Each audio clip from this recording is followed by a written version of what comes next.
Buenas tardes. Gracias por venir. Es un gusto estar aquí, y más tratándose de los 75 años de la Facultad de Ciencias. El título de la plática puede sonar pretencioso, no lo es. La idea es la de darles a ustedes algunas ideas del tipo de cosas que ya se están cocinando en laboratorios de investigación básica y de investigación tecnológica en todo el mundo. Si ustedes hacen memoria retrospectiva previa a su nacimiento, con la ayuda de libros de lo que fue el siglo XX, se darán cuenta que una de las consecuencias más inmediatas del siglo XX es que la sorpresa se convirtió en algo habitual. Lo que era imposible en una época se convirtió en incómodo y caro 5 años después, y 10 años después era algo que estaba en todas nuestras casas. Por ejemplo, las computadoras personales. No conozco los detalles del procesador Centrino, pero es muy probable que las características de este procesador, que es bastante más sencillo que los procesadores de nueva tecnología, que las características de esta máquina sean muy favorablemente comparables con los de una computadora Cray. No muy diferentes a los de la primera computadora Cray de la universidad, la YMP. El tratar de extrapolar lo que puede pasar en el siglo XXI en materia de ciencia y tecnología para nuestras vidas es esencialmente imposible. Quizá las únicas personas que se aproximaron un poco a predecir algunas cosas que iban a suceder en el siglo XXI fueron algunos escritores de ciencia ficción. Y siempre, cuando eran realmente proféticos, como Arthur C. Clarke, como Julio Verne, lo que generalmente lograban era decir el qué, pero no el cuándo ni el cómo. Ejemplo, Julio Verne con su viaje a la Luna. Si ustedes le echan un vistazo a la novela, van a encontrar algunas coincidencias que parecen casi de percepción extrasensorial. El cohete es lanzado, el Apolo 8, que realizó el primer viaje alrededor de la Luna y luego de regreso, fue lanzado a como a 100 kilómetros, 150 kilómetros del punto que señala Julio Verne en su libro. El número de vueltas que dio alrededor de la Luna fue prácticamente el mismo. La forma de la nave era prácticamente igual, con 3 personas adentro. Y si ustedes se van a Google Maps y ponen en el mapa el lugar en donde dice Julio Verne que cayó la nave espacial y en donde cayó realmente el Apolo 8, tienen que acercar mucho el mapa para ver la diferencia. Pero lo cierto es que Julio Verne no le atinó primero al medio de propulsión. Se usaron cohetes, no cañones. La gente que se subió en la nave no era un trío de locos, un francés vividor y un par de gringos que se querían matar, que pocas horas antes de lanzarse a la Luna estaban buscándose para echarse de tiros. Algo muy americano, por cierto. La nave descendió con la ayuda de paracaídas. O sea, hay muchas diferencias entre lo que predice la ciencia ficción y lo que pasó en la realidad. Les digo todo esto porque tratar de anticipar lo que va a pasar en el siglo XXI con respecto a la labor que ustedes van a realizar, independientemente de su especialidad, es esencialmente imposible. Lo que es claro es que en el siglo XXI la ciencia le va a ofrecer a la sociedad humana un poder casi infinitamente mayor que el que le ofreció en el siglo XX. Y eso es al mismo tiempo maravilloso y terrorífico, ya veremos. Entre los factores que vamos a explorar de manera desde luego muy breve, para tratar de anticipar cómo va a progresar la ciencia en las próximas décadas, vamos a buscar factores de escala, de qué manera el crecimiento en el conocimiento de la naturaleza nos permite entender mejor los extremos del universo, lo más pequeño, lo más grande. Vamos a tratar de anticipar qué tanto va a crecer nuestro entendimiento con respecto a la naturaleza fundamental del universo. A tratar de anticipar un poco el tipo de tecnología que eso podría ponernos en las manos. ¿Qué dominio tendríamos sobre distintos aspectos del comportamiento de fenómenos naturales con ese conocimiento? Y finalmente, la naturaleza es una, o cuando menos eso queremos creer. No nos gusta decir esto, pero la ciencia tiene artículos de fe, tiene dogmas, que se tratan de manera muy diferente a los dogmas en una religión, por ejemplo. Pero uno de esos artículos de fe es que la naturaleza funciona con base en un solo juego de principios autoconsistentes e interconsistentes, que no puede haber contradicciones en el mundo natural. Si eso es cierto, al crecer el conocimiento en el mundo de la física, tarde o temprano acabamos invadiendo el terreno de la biología, algo que ya ha pasado. Si algo se va a hacer más y más patente en el siglo XXI, con el crecimiento del conocimiento científico, es que el punto de contacto entre las distintas disciplinas científicas se va a hacer cada vez más amplio y cada vez más complejo. Poco a poco, la esencia que distingue a una disciplina de otra comenzará a diluirse. Comenzamos, perdónenme, pero pues comienzo por casa, ¿no? Como buen biólogo. De las ciencias de la vida. Algunas cosas que podemos anticipar para el siglo XXI. Quiero insistir en algo. El tema es amplísimo y por lo tanto nada más vamos a tomar 2 o 3 ejemplitos de lo que se podría anticipar para el siglo XXI en materia de ciencias de la vida en general. No vamos a tocar todos los temas importantes que se anticipa van a explotar en el siglo XXI, ni siquiera los más importantes. Nadie sabe cuáles van a ser los más importantes. A nivel de escala, el progreso en el conocimiento de la naturaleza de la vida nos va a permitir hacer descripciones cada vez más y más completas de los procesos vitales a nivel molecular. Es algo que ya venimos haciendo, pero de una manera muy tosca.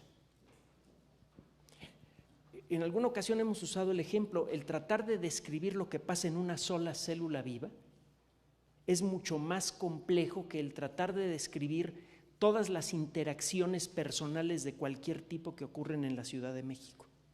Todas las charlas por teléfono, todas las transacciones comerciales, todo lo que representa el intercambio de información entre las personas que vivimos aquí en la Ciudad de México, que somos como 33 millones y no los 18 que nos vienen repitiendo desde hace mucho tiempo. El conjunto de esa descripción es mucho más simple que la descripción de lo que pasa en una célula. La biología molecular, a pesar de que se encuentra y todas las disciplinas asociadas a ella, a pesar de que se encuentran en pañales, ya han logrado revelar aspectos insospechados y muy poderosos del funcionamiento de la célula viva. Y gracias a eso, entre otras cosas, la medicina ha avanzado horrores. Arrancamos el siglo con un promedio de vida general en el mundo que quizá llegaba a los 30 o 40 años de edad, quizá menos. No existe información suficiente para determinar esto. Y ahora tenemos países en donde el promedio de vida rebasa con mucho los 80 años.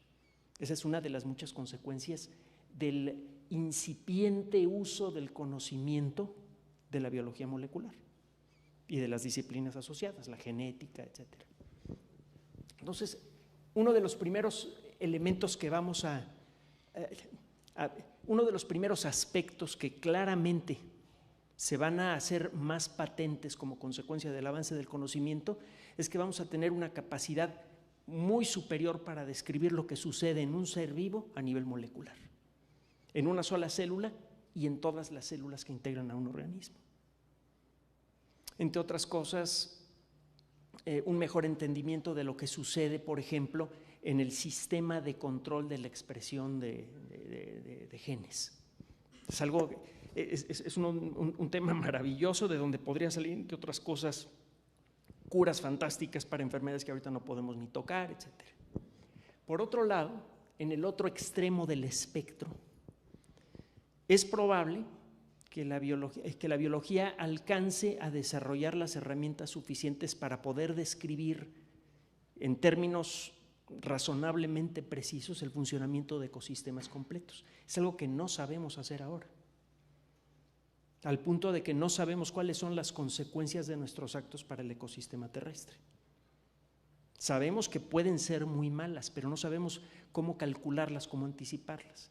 Es probable que nuestro dominio sobre sobre las ciencias de la vida nos permita a lo largo del siglo XXI contar con herramientas descriptivas lo suficientemente poderosas para poder anticipar con razonable precisión las consecuencias de cualquier alteración en un ecosistema tan complejo como el de la Tierra. ¿Qué tan preciso será este conocimiento? ¿Quién sabe? Pero hay muchos motivos para creer que la conjunción de nuestro conocimiento sobre las ciencias de la vida, las ciencias de la computación, las matemáticas, etcétera, nos permitan llegar a crear herramientas que realmente nos permitan entender con razonable detalle el funcionamiento del mundo en el que vivimos. Y no nada más describir lo que las ciencias de la vida hicieron durante mucho tiempo. Con respecto al entendimiento,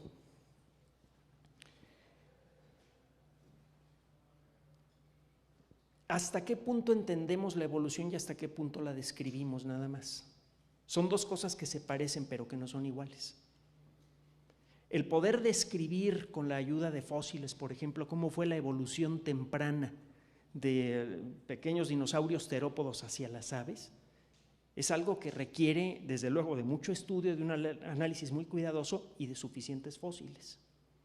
Pero pasar de allí a una descripción precisa, quizá incluso a nivel molecular, de cómo funciona el proceso evolutivo, de cómo va respondiendo un organismo a los estímulos del ambiente, bueno, un grupo de organismos a los estímulos del ambiente, cómo ocurre el proceso de adaptación a nivel molecular, todavía falta mucho.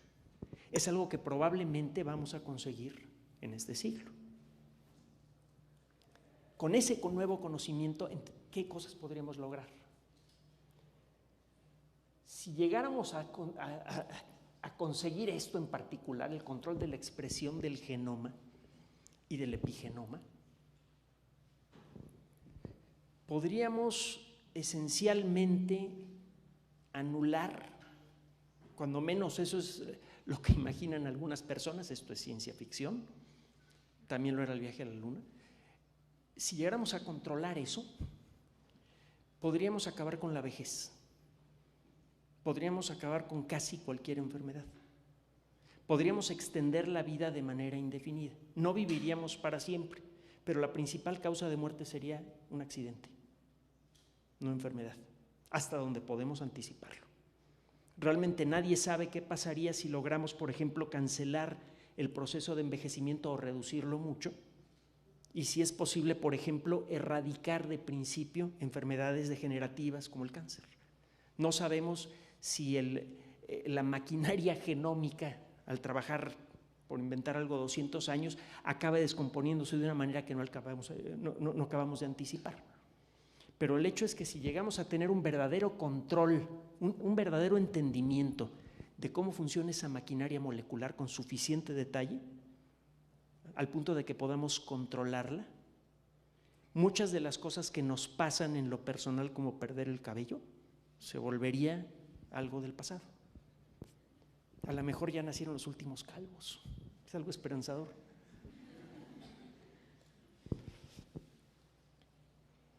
Insisto, este es nada más un bosquejo muy breve. Me gustaría que al final de la plática tuviéramos más interacción para ver, ustedes que están estudiando ahora, ¿para dónde creen que van sus disciplinas?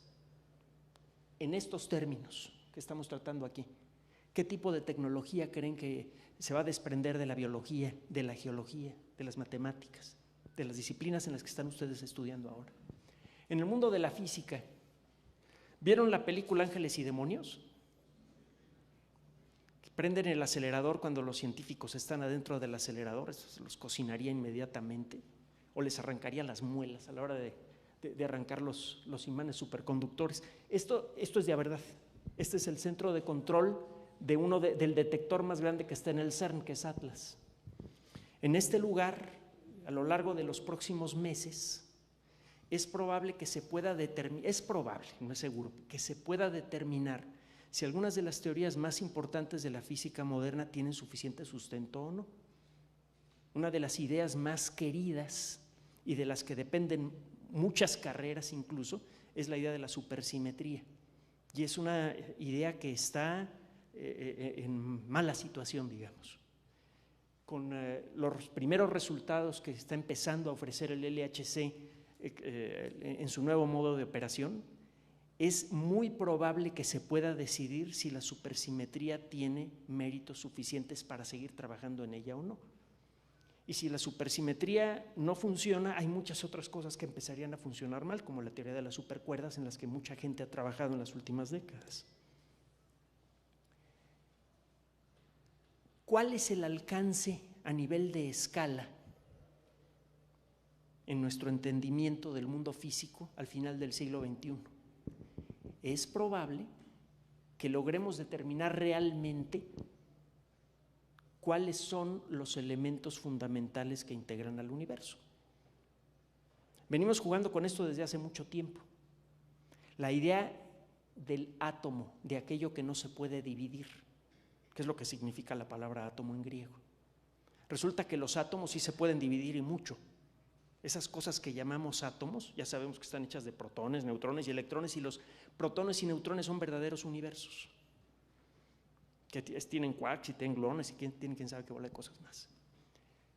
Es probable que para finales del siglo XXI realmente podamos decir con seguridad cuáles son los elementos básicos constitutivos del universo. En la actualidad sabemos, por ejemplo, que los quarks tienen una dimensión menor a 10 a la menos 18 centímetros o metros. No sé si hay diferencia, pero bueno, si hay mucha diferencia, nada más de 10 a la 3. Creo que es 10 a la menos 18 metros. A nivel cósmico, ya tenemos los primeros mapas toscos de la parte del universo que podemos ver. Ya estamos llegando con nuestros telescopios al límite de lo que se puede observar con un telescopio. Lo que podríamos llegar a conseguir para finales del siglo XXI es un mapa lo más completo posible de toda la parte del universo que es accesible a nosotros, de manera directa o indirecta. Tendríamos por primera vez un documento que describe la parte macroscópica del universo con todo el detalle que resulta posible para la ciencia moderna. Aquí estaríamos literalmente topándonos con pared. En principio no habría forma de observar más allá, que sería quizá la primera vez en la historia de la ciencia en donde realmente llegamos a un límite de escala en nuestra capacidad de observación. No a un límite impuesto por la tecnología, sino a un límite impuesto por la naturaleza. Esto está suponiendo que no se caiga la teoría del Big Bang, que siempre podría llegar a ocurrir, aunque no se antoja muy probable. Con respecto al entendimiento, existe la sensación de que podría ser posible explicar por qué la gravedad tiene la intensidad que tiene y las características que tiene. ¿Por qué la fuerza nuclear débil tiene las características que tiene? Y lo mismo pasa con otras interacciones básicas del universo. Existe la sensación de que probablemente podamos empezar a responder preguntas aún más fundamentales sobre la naturaleza del universo, a dejar de preguntar nada más el cómo para empezar a preguntar por qué es. ¿Por qué existen en apariencia 4 fuerzas fundamentales? ¿Por qué la fuerza original se fue diferenciando en 4 mecanismos diferentes? ¿Por qué no en 5? ¿Por qué no en 6? Este último asunto es un punto que ha generado mucha discusión en el mundo de la física. Recientemente en Nature salió un comentario editorial de personas que dicen que muchas de las especulaciones con respecto a la teoría de las supercuerdas, el del multiverso, etcétera, etcétera, que están perjudicando a la ciencia, en particular a la física. Que esas especulaciones, que son solamente eso, están creando falsas expectativas en el gran público, y que si a la mera hora el universo resulta ser mucho más simple de lo que parece ser en esas fantasías, mucha gente podría perder interés por la ciencia. Que eso también está descarrilando algunas carreras, porque mucha gente, en lugar de seguir el trabajo sistemático de descubrimiento, que no siempre es tan atractivo, pero siempre es necesario, está tratando de brincarse algunos pasos para ver si logra demostrar, por ejemplo, que existen más universos que el universo en el que vivimos.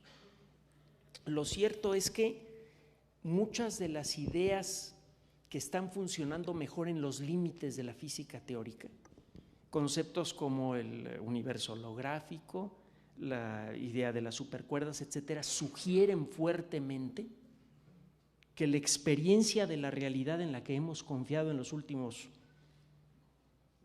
300 años, y queremos remontarnos nada más al origen de la ciencia, 350 años, o en los últimos 10,000 si queremos remontarnos al origen de la civilización, o 200,000 si queremos irnos al principio de nuestra especie, que la idea de que existe una realidad objetiva fuera de nosotros cuya naturaleza es estable y es final, que existe una realidad tangible que podemos descubrir con los sentidos, esa idea podría derrumbarse parcialmente.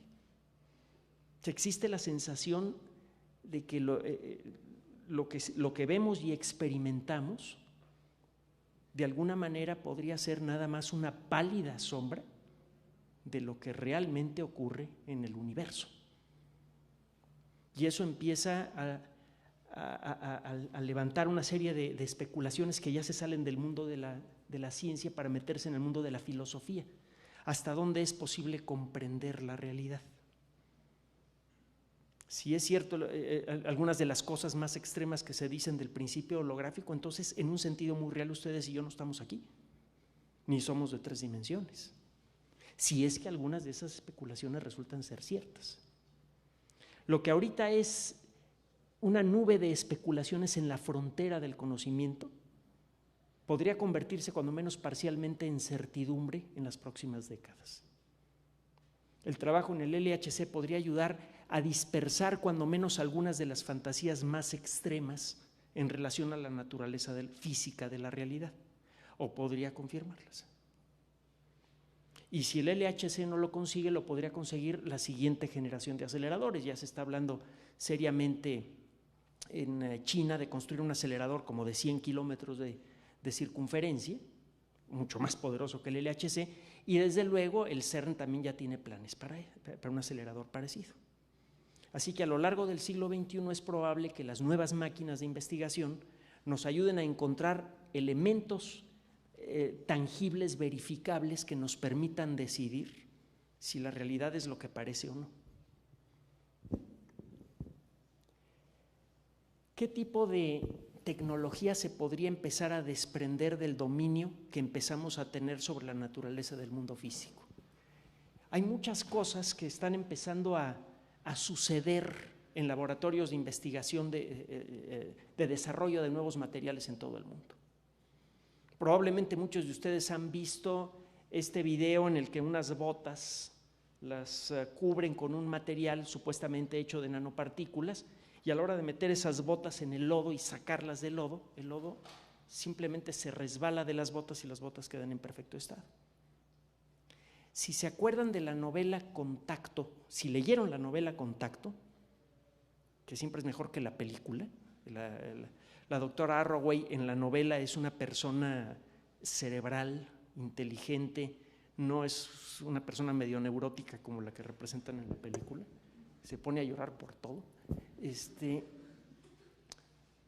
Si recuerdan la novela Contacto, el señor Haden, que es el que acaba financiando el primer viaje a las estrellas de la humanidad, gana una cantidad fabulosa de dinero, entre otras cosas porque desarrolla un mecanismo, una técnica, un recubrimiento que permite evitar que los vidrios se ensucien. Les cae agua a los vidrios y el agua no se le pega a los vidrios. Con eso se acaba el negocio de la limpieza de vidrios de edificios, se mejora en mucho el aspecto de todas las edificaciones y se reducen mucho otros tipos de gastos de mantenimiento, y obviamente eso le genera problemas al señor Haden porque hay mucha gente que se queda sin negocio por él. Por ese y por otros desarrollos tecnológicos inesperados es que Haden gana mucho dinero. Algunos de ellos es probable que ya estén por llegar. Ya existen prototipos de desarrollos basados en nuestro conocimiento a nivel molecular o incluso atómico de ciertos materiales que nos permiten desarrollar vidrios a los que no se les pega el agua. Hay varios videos en YouTube con muestras de esto.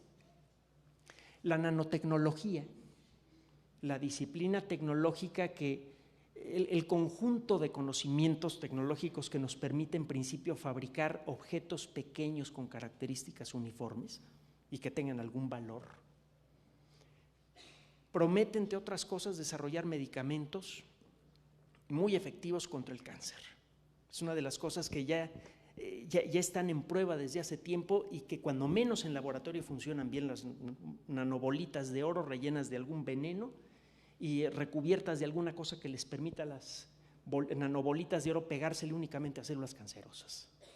Las activan ustedes con un haz de luz o con algún otro tipo de estímulo y solamente aquella cosa a la que se le pegaron muchas nanobolitas de oro recibe una dosis letal de medicamento. Si esas nanobolitas se le pegan con confianza únicamente a las células cancerosas, ya pueden ustedes curar todas las variedades de cáncer sin necesidad de operaciones, nada más inyectando una solución, esperándose unas horas y echando un lamparazo, por ejemplo.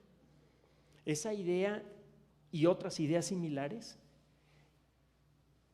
que parecen ya estar en el límite de lo posible, podrían tardar un año en llegar a las farmacias o podrían tardar 10 o 20 o 30 años.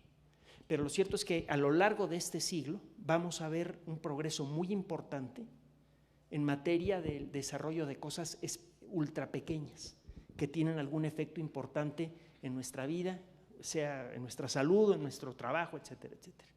Recubrimientos perfectos, pinturas que se reparan solas, etcétera. Seguramente han oído hablar de todas estas historias. Muchas de estas historias se van a hacer, cuando menos parcialmente, realidad en el siglo XXI. Y cualquiera de ellas puede producir cambios muy importantes y no necesariamente buenos, cuando menos al principio en la sociedad. Eso será tema de la plática de la próxima semana. Con respecto a la conexión, la física de manera muy natural, las ciencias físicas de manera muy natural, permiten explicar lo que sucede en otras disciplinas. Podemos entender por qué el átomo de oxígeno fácilmente se puede agenciar a 2 átomos de hidrógeno para formar una molécula de agua desde la perspectiva de los electrones. Partiendo de los principios de la mecánica cuántica, no es fácil, pero cuando menos es posible en principio explicar las leyes de la química. El pasar de ahí a explicar las leyes de la biología es un paso que todavía no hemos dado, pero ciertamente se antoja que a la hora de llegar a conocer con bastante detalle el funcionamiento de la materia al nivel verdaderamente fundamental, un nivel que todavía estamos por descubrir, podríamos contar con mejores mecanismos para entender por qué la biología tiene cuestiones como la evolución, por ejemplo. Podríamos empezar a entender por qué existen los seres vivos y por qué funcionan como funcionan desde una perspectiva física. ¿Qué tan profundo será ese conocimiento? Quién sabe, pero el hecho es que ese conocimiento, entre muchas otras cosas, debería tener una consecuencia profunda, indirecta, como ya ha pasado en el siglo XX, en nuestros valores personales, en nuestras tradiciones. La idea de la evolución, la idea de la adaptación, la idea de que ciertos valores muy queridos nuestros pueden tomar una perspectiva diferente cuando son vistos desde la perspectiva de la ciencia, podría acabar por desfigurar muchas tradiciones culturales. Y eso a la larga podría ser bueno, porque mucho de lo que detiene el desarrollo de la sociedad humana es la voluntad de las personas que la integran, y esa voluntad a su vez depende de nuestros valores tradicionales, el querer aceptar o no cierto tipo de principios, de ideas. De esto me gustaría que luego discutiéramos un poquito ustedes y un servidor. Las ciencias de la vida, en pocas palabras, podrían llegar a trabajar, a describir con bastante precisión el funcionamiento de la vida desde nivel molecular o atómico a nivel sistémico, con suficiente detalle para, en algunos casos, poder predecir, para poder hacer ingeniería ambiental en serio, por ejemplo. En las ciencias de la Tierra y el espacio, ¿alguien reconoce esta cosa de aquí? Es el corazón de lo que pretende ser el sucesor del telescopio espacial Hubble, el telescopio espacial James Webb. La astronomía ya está tocando pared, en cierta forma. Tenemos suficientes motivos para creer que el universo tiene 13.730 millones de años. Lo suficiente como para que el esfuerzo necesario para llegar a esa cifra haya valido varios premios Nobel. Suena muy razonable creer que el universo tiene esa edad. Si aceptamos el principio de la relatividad, que suena muy lógico, que dice que la única velocidad que existe en el universo es la velocidad de la luz, no dice que la velocidad de la luz sea la máxima, dice que es la única en el espacio-tiempo. Si aceptamos esos principios, necesariamente, aunque el universo fuera infinito, nuestra percepción no puede llegar más allá de un cierto límite, un límite establecido por el tiempo que le toma a la luz llegar hasta nuestros ojos. Si el universo tiene 13.730 millones de años, no podríamos observar un objeto cuya luz tardaría 14.000 millones de años en llegar hasta acá, por principio. Curiosamente, mucho de lo que ha sucedido en una de las disciplinas que se trabajan en el mundo de la astronomía, en la cosmología, que es la disciplina que describe la estructura del universo y automáticamente su historia, la estructura del universo es dinámica, está creciendo. Al describir esa dinámica, automáticamente uno puede echarse hacia atrás al origen del cosmos. Curiosamente, desde principios del siglo XX, la ciencia que estudia el aspecto más grande detectable del universo, que es el universo mismo, ha requerido cada vez más y más del apoyo de las disciplinas que estudian los objetos más pequeños posibles en el universo, las partículas fundamentales. El universo, en cierto modo, fue una partícula fundamental un poquito después de haber nacido, o cuando menos tenía un tamaño comparable. Esta liga se está reforzando mucho. Desde hace ya, cuando menos como una década, una cosa así, mucho de lo que se hace en los grandes aceleradores de partículas es reproducir el ambiente del universo cuando era joven. En el LHC, y lo mismo pasa en un acelerador más pequeño pero muy interesante que hay en los Estados Unidos, de vez en cuando, en lugar de hacer que choquen protones de frente, lo que se hacen es poner núcleos de átomos pesados, por ejemplo, átomos de hierro, que circulan casi a la velocidad de la luz en direcciones opuestas y cuando se encuentran de frente se derriten, literalmente. Y por una fracción muy pequeña de un segundo se forma una masa de material, de un tipo de material que casi con seguridad era el material que existía en todo el cosmos cuando el cosmos acababa de nacer, la famosa sopa de quarks y gluones. Mucho de lo que estamos ahora tratando de entender con respecto a la naturaleza de todo el cosmos depende de nuestro entendimiento de lo que sucedió en los primeros nadasegundos de historia del universo. Si queremos entender por qué el cosmos tiene el aspecto actual, la distribución de materia actual, etcétera, necesitamos entender lo que pasaba cuando el universo era mucho más pequeño que un núcleo atómico. El día de hoy publicamos una nota que salió originalmente en los letters del Astrophysical Journal, que incluye un mapa de los 2.000 millones de años más cercanos alrededor de la Tierra.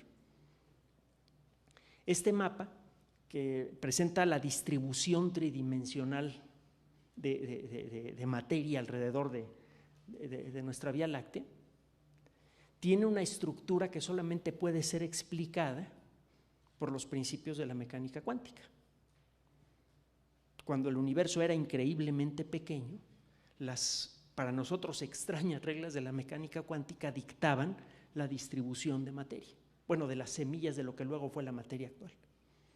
Entonces, si queremos entender lo que pasa en el universo a gran escala, vamos a seguir recurriendo desde luego a telescopios, por eso se construye el telescopio James Webb, pero cada vez los cosmólogos en particular van a recurrir más y más a los resultados de experimentos como los que se realizan en el LHC. Con respecto al entendimiento,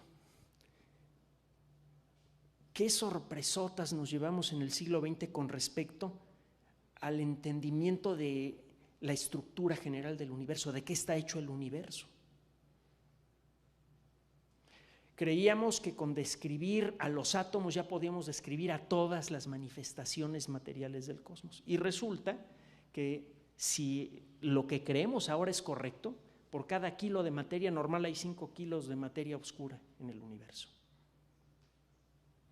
Y que de todas las formas de energía, la materia es una manifestación de energía, de todas las formas de energía la más abundante es una cosa de la que no sabemos nada. Es más, todavía no estamos exactamente seguros de si existe o no, que es la energía oscura. Un estudio reciente revela que hay mucho menos energía oscura de lo que se creía originalmente, pero sigue siendo una forma, si es real, sigue siendo una forma de energía que es mucho más abundante que cualquier otra forma de energía, y no podemos decir nada de ella, excepto de que se manifiesta en forma de una fuerza repulsiva que aumenta con la distancia. Mientras mayor es la distancia entre dos objetos, mayor es la fuerza de repulsión entre ellos. Es casi lo único que podemos decir de la forma más abundante de energía del universo. ¿Habrán terminado ya las sorpresas? ¿Quién sabe? Hay cosmólogos que dicen que sí, hay cosmólogos que dicen que no.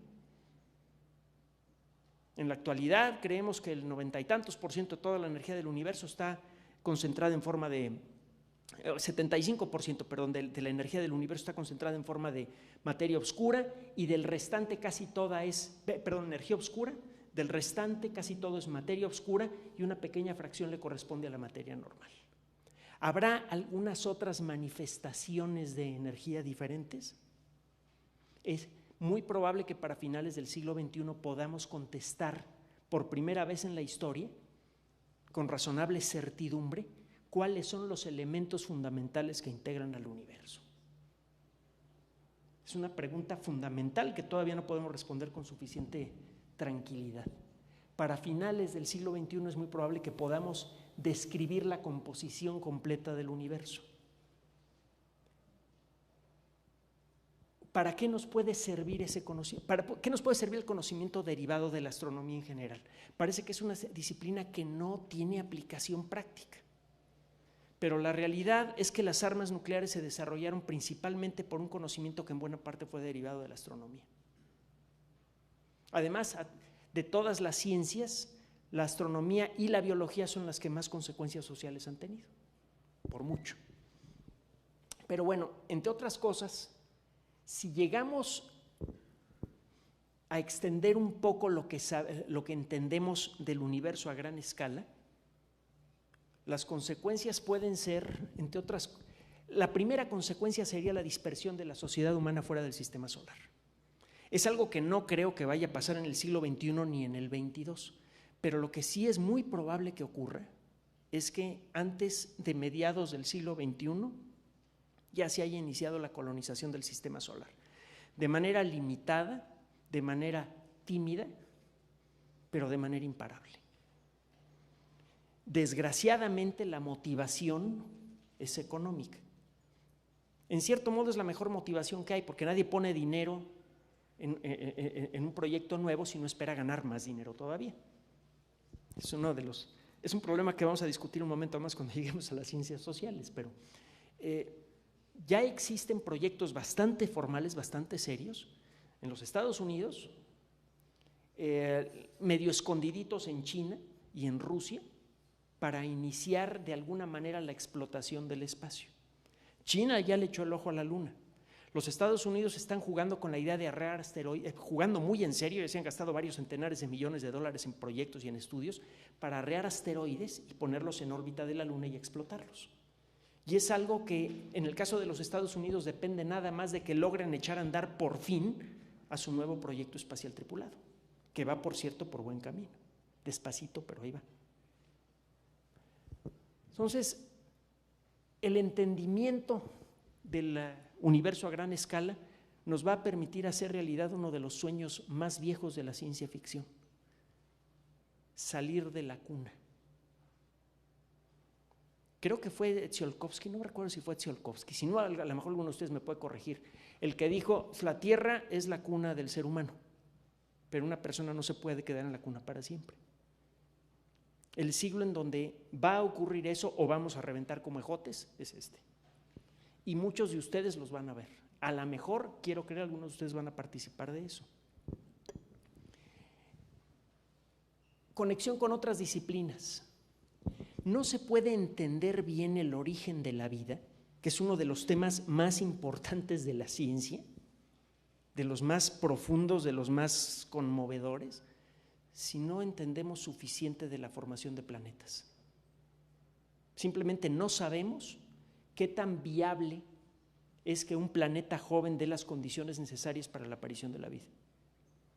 Si no podemos responder esta pregunta, no vamos a tener una idea clara de qué tan abundante es la vida del universo, en el universo. Y no vamos a poder responder a la famosa paradoja de Fermi: ¿por qué parece que estamos solos en el universo? Si tenemos una respuesta a este tipo de preguntas, si empezamos a entender bien la dinámica de formación de planetas, vamos a estar en mejores condiciones de empezar a buscar, quién sabe para cuándo, de empezar a buscar nuevos territorios para nosotros. Hace poco estaba empezando a releer Encuentro con Rama. ¿Alguno de ustedes ha leído Encuentro con Rama de Arthur C. Clarke? Levanten la mano. ¡Qué vergüenza! No, pues ya me voy a la casa. No, búsquenla. 2001 Odisea del Espacio me emocionó mucho. Es una novela muy bien escrita, pero es chiquita en relación a Encuentro con Rama. Solo que nadie se ha aventado a llevarla al cine. Hay varios actores que han querido juntar dinero para armar la película, pero como que no les acaba de cuadrar la historia. Es muy bonita. Habla precisamente de una civilización que se está dispersando por el universo. No les voy a adelantar más porque desde las primeras páginas es muy emocionante la novela. Y es algo que bien podría ocurrir. Si queremos el tamaño de nuestro futuro como personas y como especie, está asociado con el tamaño de nuestra imaginación. Ustedes no pueden llegar a ser científicos y producir trabajo original si no lo imaginan primero, si no encaminan sus carreras en esa dirección. Una persona que vive en una situación difícil, una situación incluso de calle, no puede salir de allí si no tiene el espíritu y la imaginación necesarios. Vale para una persona, vale para toda la colectividad. El soñar de una manera cada vez más tangible y precisa con la colonización de otros territorios fuera de la Tierra es fundamental para que eso ocurra alguna vez. Ese sueño se ha mantenido, aunque sea con novelas de ciencia ficción y con series y películas que no merecen un análisis profundo. Es mejor verlas y apagar el cerebro un rato, como Viaje a las Estrellas y ese tipo de cosas. Son muy vistosas, por cierto, pero fuera de eso no tienen ningún mérito. El sueño de ir a otras, de conquistar el universo sigue vigente gracias a eso, a novelas de ciencia ficción, a películas, etcétera, etcétera. Es un sueño que es lo suficientemente importante para revivir el proyecto espacial estadounidense. El reclamo popular en ese país por revivir el proyecto espacial con la intención de ir a Marte. Mucha gente quiere establecer una colonia en Marte. ¿Por qué? Porque es más difícil que ir a cazar asteroides. Y es algo que suena más grande, algo que suena más trascendente y que eventualmente podría tener más futuro.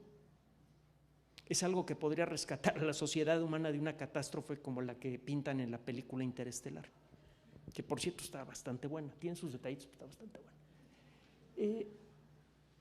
El papel de las ciencias del espacio no solamente es mantener vivo ese sueño, sino empezar a hacerlo realidad. En este siglo podríamos ver la primera colonia permanente de seres humanos fuera de la Tierra. Una colonia que podría tener quizá unas 100,000 personas.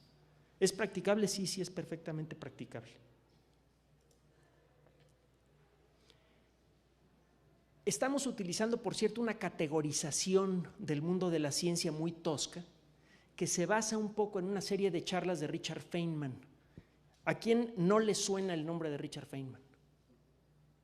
Todos, bueno, ya me reconcilié con ustedes, aunque no hayan leído Encuentro con Rama, ya. Esta categorización es funcional, no es jerárquica, digamos, no hay ciencias que sean mejores que otras. ¿Quién me está molestando a esta hora? Bueno,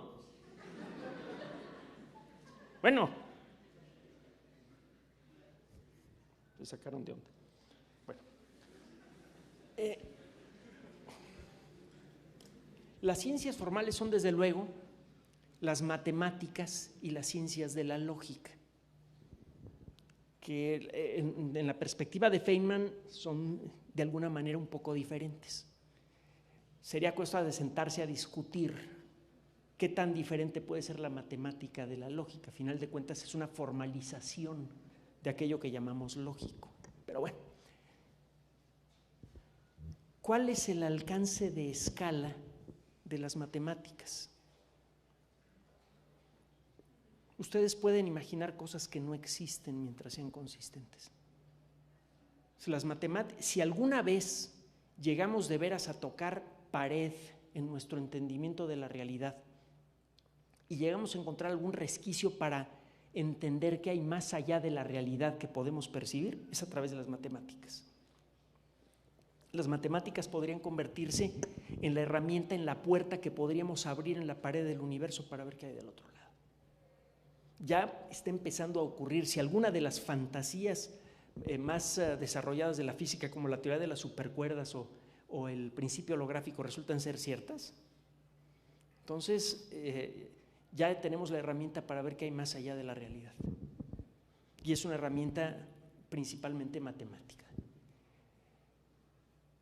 Uno de los grandes asuntos, no es, repito, el único, ni el más importante, en donde podríamos ver un avance muy importante en el mundo de las disciplinas de la lógica y las matemáticas, es el entendimiento de sistemas no lineales. Léase sistemas caóticos, léase casi todo el universo. Es fácil, relativamente hablando, modelar con la ayuda de ecuaciones diferenciales, que a su vez depende de cálculo diferencial integral, un montón de fenómenos diferentes. Muchos de ustedes, me imagino yo, estarán razonablemente familiarizados con el uso de ecuaciones diferenciales para modelar la dispersión de algún medicamento en el cuerpo o para modelar el funcionamiento de la forma en la que se va decantando el material en un planeta recién formado, etcétera. Cualquier sistema dinámico, en principio podemos modelarlo con ecuaciones diferenciales. Durante mucho tiempo hemos funcionado con la confianza, con la fe de que si llegamos a tener una descripción matemática precisa de un fenómeno natural, vamos a poder anticipar su comportamiento. A pesar de que ya existían indicios desde el siglo XIX, cuando menos, de que esto no siempre es cierto, no fue sino hasta finales del siglo XX cuando empezamos a ver de manera patente, repetida en muchas disciplinas científicas, que existen muchos fenómenos naturales, de hecho casi todos los fenómenos naturales más interesantes del universo, aunque sean descriptibles con precisión con matemáticas, ese conocimiento, cuando menos en principio, a veces parece inútil, porque no podemos predecir su comportamiento. En la última década y media, 2 décadas, una cosa así, ha ocurrido un avance muy importante en el entendimiento del funcionamiento de sistemas no lineales, gracias a esfuerzos de algunos de los grandes nombres en el mundo de la teoría del caos. Este es el caso de Benoit Mandelbrot, que además de las enormes contribuciones que hizo, llegó a publicar en un par de ocasiones algunos avisos muy técnicos que desde luego nadie escuchó, de síntomas de inestabilidad en el sistema financiero de los Estados Unidos poco antes de la primera crisis a final del siglo XX, la crisis de Bush papá. La crisis de Bush hijo creo que también recibió alguna advertencia similar. Lo que se creía imposible, dar un aviso razonablemente, medianamente oportuno de la llegada de una crisis económica, podría volverse algo cuando menos parcialmente factible a lo largo del siglo XXI. Podríamos empezar a tener un dominio, aunque sea parcial, de muchos fenómenos que ahora consideramos absolutamente impredecibles.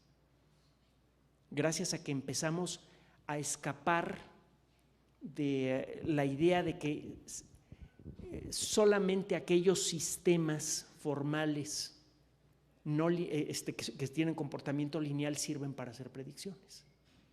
Así que realmente vamos a poder utilizar sistemas no lineales de manera confiable para entender más de la naturaleza del universo. Y casi todos los fenómenos interesantes del universo son no lineales, comenzando por ustedes. La construcción de sistemas electrónicos inteligentes. ¿Quién sabe qué demonios significa eso, esa palabra inteligencia? Afortunadamente tenemos la muy práctica perspectiva de Turing. Podemos anticipar circunstancias en las cuales una computadora, vía una terminal remota, responda a preguntas con la misma agilidad y la misma capacidad de respuesta, de adaptación al cambio del ritmo de una conversación que una persona humana. De hecho, hace no mucho tiempo hubo un par de casos interesantes de máquinas que podían responder con una agilidad comparable a la de un niño de 5 años. Entonces, desde luego en ámbitos muy limitados, etcétera, pero dentro de ese ámbito de temas muy limitado, la máquina tenía ya una cierta flexibilidad de respuesta. Un sistema de cómputo inteligente podría ser realidad una de las fantasías más terribles y al mismo tiempo más deseables de la ciencia ficción. ¿Conocen una película que se llama The Forbin Project en inglés? En español se llama Coloso 1980, creo. Tip, está en YouTube, hasta donde sé, creo que pueden verla sin mayor problema. Mientras esté en YouTube no están cometiendo acto de piratería, cuando menos ustedes no. Búsquenla. Esa película es de la década de los 70s. Tiene por ahí una escenita corta de color un poquito subido, no es lo que les estoy recomendando ver, sino el resto de la película. La idea de que muchos factores del funcionamiento de la sociedad humana queden en manos de una máquina y no de una persona podría ser la clave para eliminar uno de los problemas más graves que existen en todas las sociedades humanas en distintos grados, el problema de la corrupción, de la concentración de poder, del uso discrecional del poder. ¿Se imaginan si mucha de la administración, del diseño de leyes, etcétera, involucrara, cuando menos al momento de la toma de decisiones, a un sistema de cómputo incorruptible que realmente se apoye en la decisión de todos y cada uno de nosotros para crear una ley, en donde no sea posible hacer lobby en favor de tal o cual grupo de poder?